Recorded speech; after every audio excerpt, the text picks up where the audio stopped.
What are co-op shares? We'll demystify this topic in the following video. My name is Chris at Housit. Housit is the largest for sale by owner and buyer commission rebate company in New York City, established 2014. Now let's get started.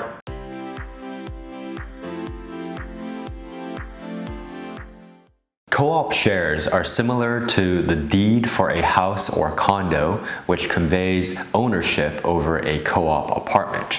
Now keep in mind that co-op shares are not considered to be real property, unlike a house or condo. That's because co-op shareholders or apartment owners, quote unquote, actually own shares in a corporation whose primary asset is typically the entire building.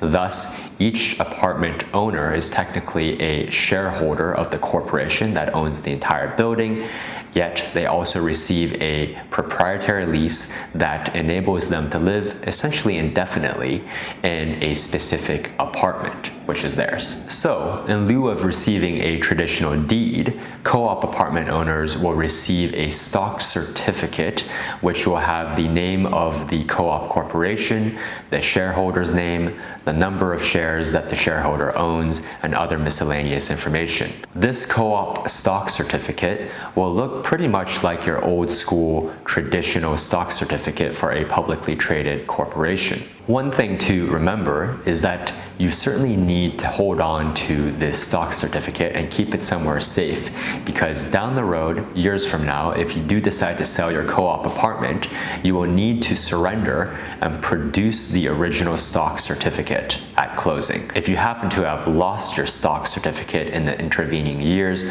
well, it will cause a delay in closing because you will have to pay for and order a new set of stock certificates. Can you borrow against your stock certificate? Yes. You can borrow against your stock certificate just like you can borrow against the deed of a house or a condo. When you borrow against your stock, the bank will take your stock certificate as well as the proprietary lease as collateral. Also, for co-ops, an Aztec recognition agreement needs to be signed between the bank, the co-op corporation, and yourself. Essentially, it's a three-way document that recognizes the rights of each party. So how are co-op shares allocated between residents in a building? Well, the Martin Act of 1921 specifies that co-op shares must be allocated fairly between shareholders based on a reasonable metric such as what floor it's on or the square footage. This is a huge relief for co-op shareholders because prior to the Martin Act, developers would sometimes play games and give completely unequal share allocations between apartments.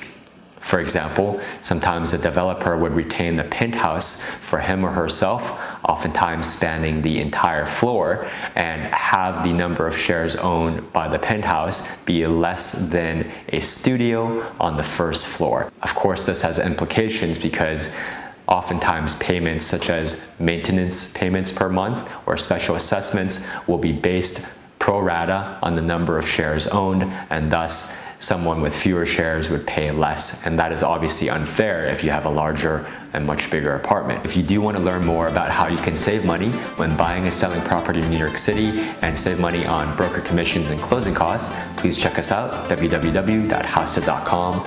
Spelling is below. Thank you.